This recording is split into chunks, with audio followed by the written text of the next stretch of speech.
This is the Action Movie Guys podcast, bringing you action movie reviews from across the decades, plus box office numbers and insight like never before.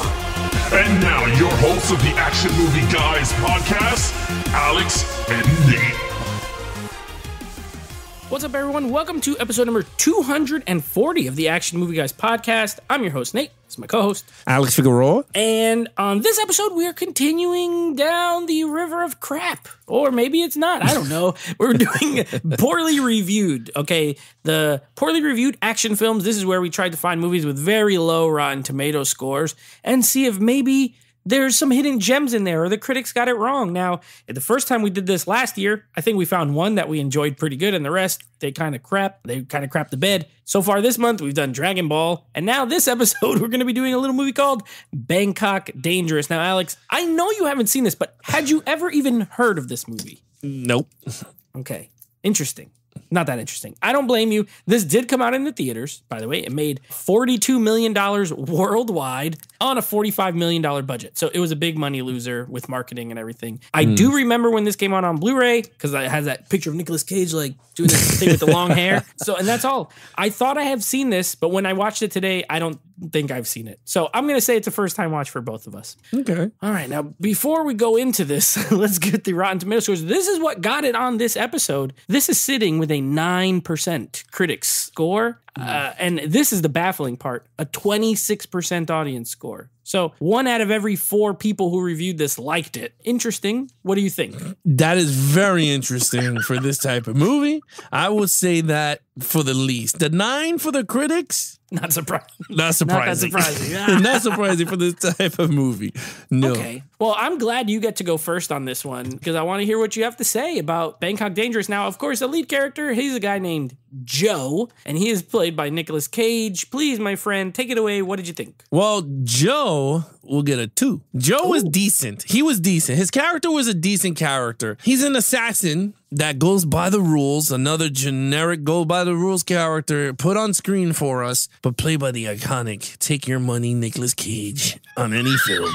Take Your Money Nicolas Cage. That's his name. That's his name, new nickname now. Take Your Money Cage. Because this dude, I'm gonna be honest. He's a great actor. When he finds the right projects that hones on his acting skills, he is great. But man, this guy takes some other roles that I'm like, what is going on with? Like, did he take it because he was high? Did he lose a bet? Why did he take Bangkok Dangerous? I just don't know why. Because this is honestly, the character's so generic. He's an assassin. Falls in love with a deaf girl that's deaf. Not saying it as a joke. I'm not saying it as a joke. Girl that's deaf. She does sign language because you can't hear, right? And I'm like, okay, fine. I'm okay with that flaw. It is what it is. Then breaks his one of the rules that he kills everybody that brings his suitcase, but decides to train this kid how to fight, how to become him. And he called them whatever he called them in that language, in Bangkok language. Right? And I'm like, okay, very generic. I thought the kid was going to turn on him. Kong. Yeah, I thought he was going to change, the apprentice, like he goes after him, but it didn't go that way. So I was like, okay, good. But after that, I mean, the movie itself, I mean, the character itself, it's a one-dimensional character. Like, I don't even like talking in this dimensional shit, but I hate like trying to talk like if I know what the hell I'm using these big words for, but Oh my gosh. I'm trying to make it sound cool. But man, this dude is the most one-dimensional. Like he's like, how can I explain this character? This character is like going into the Phantom Zone in Superman when they go in the mirror and they flat. That's him. That's this character. Okay. He's going in the Phantom Zone. Anyway, I gave it a 2. He's decent, and yeah, just very. This is pretty crazy. Because I was worried that I might like go above you, but I gave him a 2 also. Okay. So I think as a character, we're scoring character on paper. I think he's okay. So I gave him a 2. Like he is very one note. You're right. He is generic. You have seen him before. This guy's like, it's like the transporter. right? Transporter got rules. Don't open the package. Don't do this. Don't. It's the same crap. They've made Transporter came out before this. So if anything, this is a copycat. But this is copying a million other movies. I have these rules. I got to follow the rules. Number 1, never meet the person who's the contractor. Number 2, get out while you're alive. Number 3, don't talk to anybody. And number 4, make sure you escape or something, something like that. I just watched this like an hour ago and I already forgot. But it's something like that. And of course, he screws up because he meets the deaf pharmacist named Fawn. And he's just so smitten with her. And then it's all downhill from there. Then instead of killing the guy, he always hires these like pickpocket people to help him, and then he kills him. And instead he teaches this guy self-defense in one of the greatest scenes I've ever seen, where he's just going again. Oh, the knife. Oh my gosh. I mean, this is like Steven Seagal in Under Siege, except horrible. Like he's just going like this with his hands. And it goes for like 4 minutes long. Like they just keep doing it. I'm like, oh my God, please let's move on. But anyway, he has some dimension. So I can't give him I can't give him a 1, but Nicolas Cage was half asleep through most of his performance. He barely changes facial expressions. The only part where he really acts is when he's eating the spicy food at that restaurant. He's like, oh, spicy. Oh, yeah. Like, and then she gives him like the leaves and stuff. Yeah, that's like the most acting he does. Otherwise, he's pretty, as far as his face, he does the action and stuff, but I give him a 2 as well. I agree. I don't think he's the worst. He's no Goku from Dragon Ball, but he's not very, very good either. All right, main villain, who it turns out, I guess, we got to go with, his name is Surat. He's like the gangster who hires him. Yeah. He's barely in the movie, but what did you think? He is ass. I gave him a 1 for ass. This dude is garbage. He's a fat dude that pretty much is eating Chinese food or whatever the hell it is with his family. Yeah, Thai food. Oh, Thai food, yeah, with his family. Pretty much tries to figure out who's Nicolas Cage is. That is all. Then he goes, I want to send to kill him. That's it. That is really legit. Yeah. And he doesn't do nothing. He just gets killed at the end, which we'll talk about the storyline. But yes.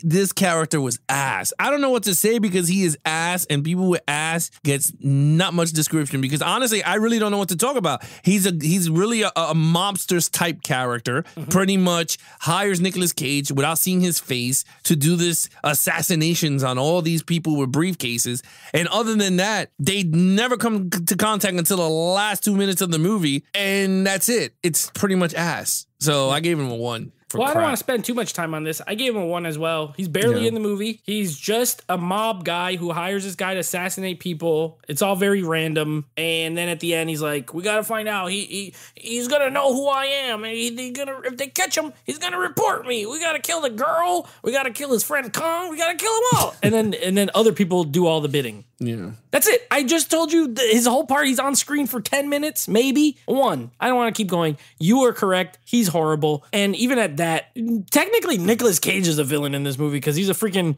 hitman who murders people. So it's one of those movies where there's no true hero. There's just a guy that you follow, and I guess you have to root for him because he's on the screen, but they're all bad guys. Kong, I guess, is probably the only no, he's a pickpocket. The deaf girl's the only one who's good, pretty much. They're all bad. Okay, this is what we're here for. Let's talk a little bit about action scenes. All right, action is awful.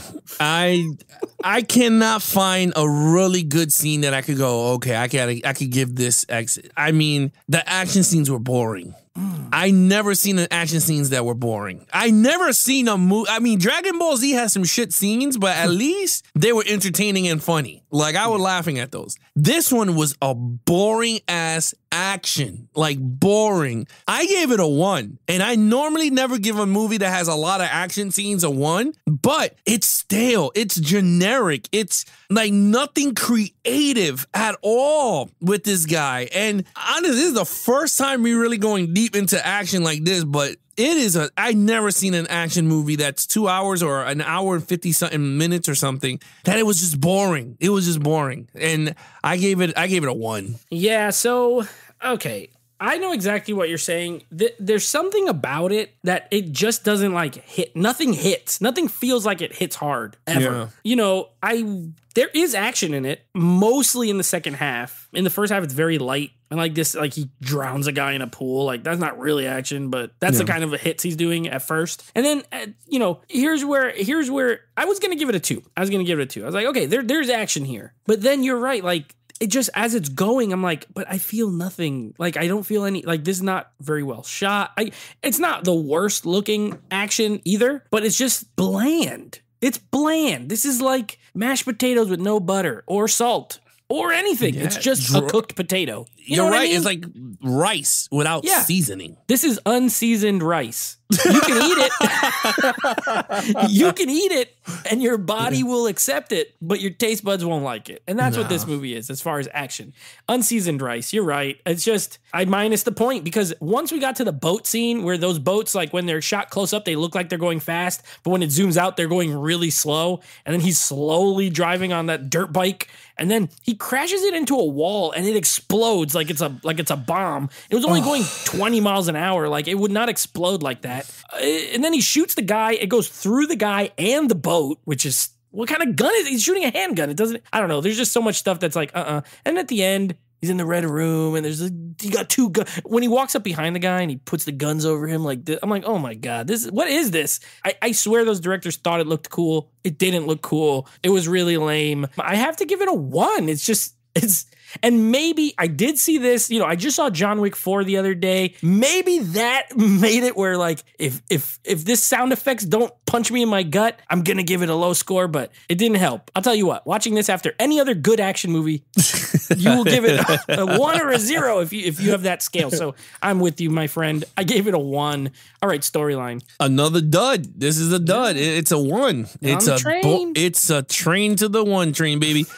It's very, very, very boring. This movie is boring. There's no light at the end of the tunnel with this movie, man.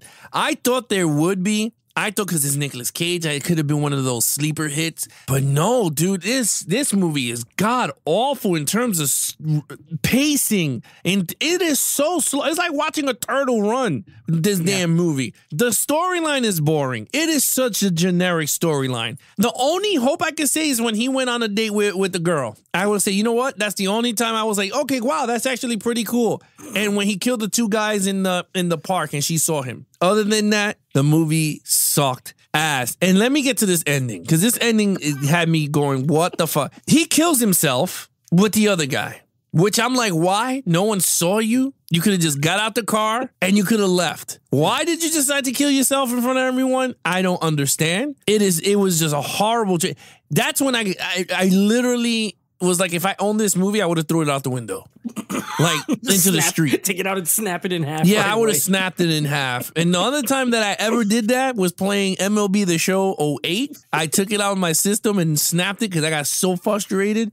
But yeah, I can't. This movie is awful. I gave it a 1. So let me tell you something. This is a remake. I know he had said that this is a remake of a Thai movie from 8 years before. And I know you mentioned earlier, why would Nicolas Cage want to be in this movie? He's the one who bought the rights to make the remake. So I'm guessing he saw the first one, liked it, thought it was cool, he wanted to make it. Now, let me tell you something. I read the synopsis for the first one, and it sounds way better than this. Now, it's similar. All the names are the same, okay? Joe is an assassin who has an apprentice named Kong, and the girl is named Fawn. But here's where it's different. The story is told from the perspective of Kong, not Joe. And Kong is mute and deaf, and he's like an assassin in training. And he's the one who dates the girl, not old Joe, not old Nicolas Cage Joe.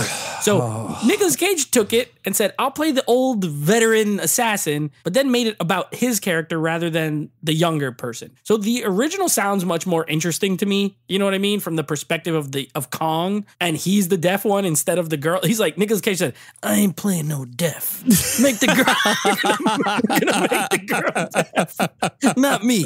I ain't playing no deaf. She's deaf. So it's different, but it's similar. Look, you're right. This story is I'm not lying to you. I was like, it was hard for me to keep my eyes open through most of this movie. Like, I was watching it in my room and I'm doing those like long blinks because I'm like, nothing is happening. Nothing. And the funny thing is, I'm pretty sure I fell asleep for like 3 minutes. And when I woke up, I felt like I missed nothing. Like it was just, there's nothing happening. So yeah, it's pretty bland. There's a part in overall, I'll say, for my favorite part of the movie, but the story's horrible. It's super, it has a plot. The plot is this guy, he's an assassin. He's doing his they're always doing one last job. This is his last job, and then he's going to get out. He makes a couple of wrong moves by breaking his rules, and it kind of unravels the job. That's like the basic premise of it. But it's told in such a way that it drags out. This movie has about 30 minutes of content, and it's an hour and 40 minutes. So the rest of the time, they're just like doing stuff you don't care about or walking around or going on dates. It's like, oh my God, please stop. Just going to meet his mom. What is your work? Don't worry about it. Don't worry about my work. No one cares about your work. 1. All right. Overall. Overall's a 1. It's not an entertaining movie at all. This movie is not entertaining. And when we do this shitty month, I try to go in here with the most benefit of the doubt going, you know what? I'm going to enjoy one of these shits. And it's so hard to when you watch shit like this, bro. Like, why would you want to make this movie? Now, if you're going to tell me that Nicolas Cage decided to change the creativity of the film and do all this plot switching around, then you know what? Fault on him, because this shit was garbage. It was horrible. Like I said, pacing was so slow. I mean, so slow. Everything felt so weird at times. Nicolas Cage was weird at times. You're right. He looked like he didn't want to fucking be there, but he's there. I don't know. I mean, they're shooting guns in the back of someone's house. Yeah. And there's another house across from where they're shooting watermelons. How is that possible? Like the kid was missing. The target practice scene. Yeah, with a house next to it. You could have been shooting people across the damn way. But anyway, it was, I don't know. The movie was just so uninspiring. Not like I'm looking for the meaning of life in these movies, but I'm just saying it was just like, it's just not so good at all. It's just, I mean, the music was even horrible. And there's parts with no music. This is like silent. And I'm like, oh my God, this is horrible. This is absolutely horrible. This shit was whack. Anyway, I gave it a 1. Before I tell you about my favorite scene, just looking at Nicolas Cage's, I was like, what else did he make at this time? So for 2007, no, we'll go 2006 to this movie, right? So live action, he was in World Trade Center. Okay, critically did okay. The Wicker Man, which is horrible. Ghost Rider, the movie Next, National Treasure, Book of Secrets. I like that one. Then this movie. Then Knowing, which I kind of like Knowing. I never seen that one. Yeah, I think it's okay. Then he was in the gerbil animated live action movie G-Force, and then he was in an animated movie called Astro Boy, and then he ended 2009, by the way, where he had like 5 movies with actually good reviews in a movie called Bad Lieutenant, Port of Call, New Orleans. And then he had Kick-Ass right after that. So it's a sandwich of crap, and this falls somewhere in the middle, but I'm going to put it right like smack dab at the bottom of the pyramid of garbage. Like, yeah, maybe The Wicker Man's worse than this, but that's it. Everything, I would rather watch any of those other movies than this movie. Now, let me tell you my favorite scene, Alex. And this is where I give it a 1, by the way. It's terrible. It's a horrible movie. It's sleeping. If you want to take a nap, put on Bangkok Dangerous. You'll fall right asleep. But my favorite scene is when he's at the pharmacy. Okay. He goes back for fun, and he goes to the girl. He says, "Tell her that I want to take her out for dinner." He tells the other pharmacist, "Tell her that I want to go out for dinner." And the other pharmacist goes, and I know people who are listening can't see what I just did, but this lady, okay, pointed at him, put her fingers together, and then made like she was eating food.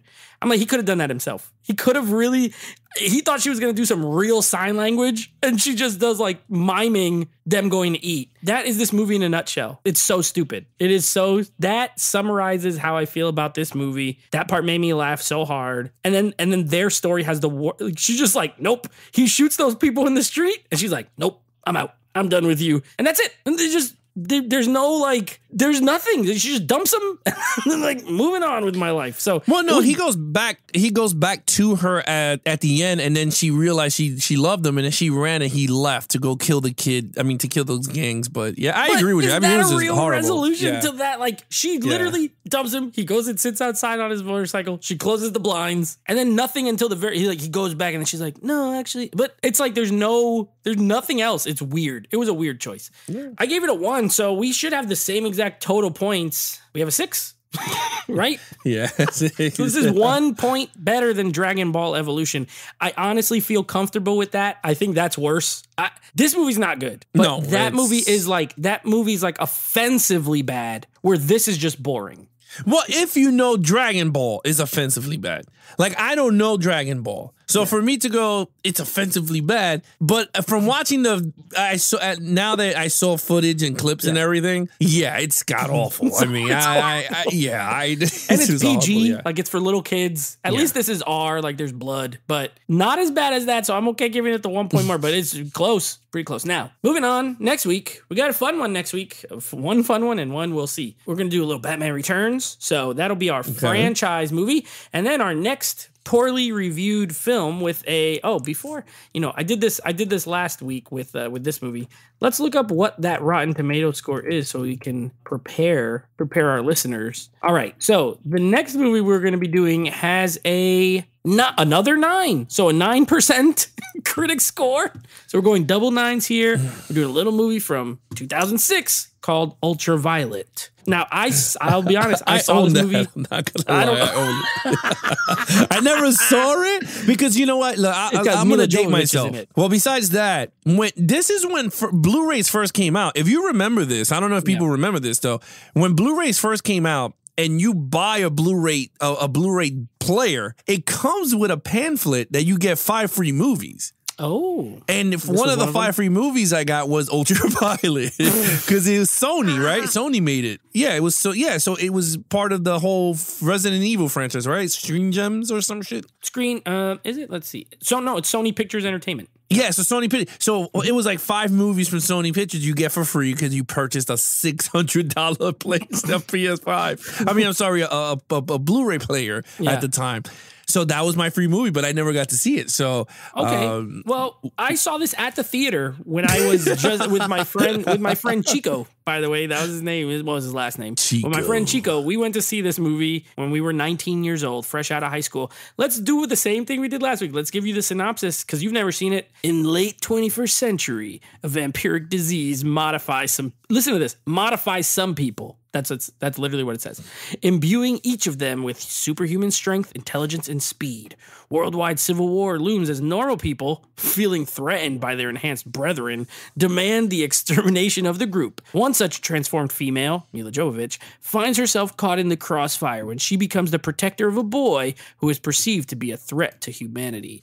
Now, whoever wrote the line, a vampiric disease modifies some people, should be fired. I hope they don't work in this field anymore. That's a horrible tagline. So that's what we're going to be doing next week. I didn't know this was a first time watch for you. I have seen it. And I'm excited. I'm excited for your opinion.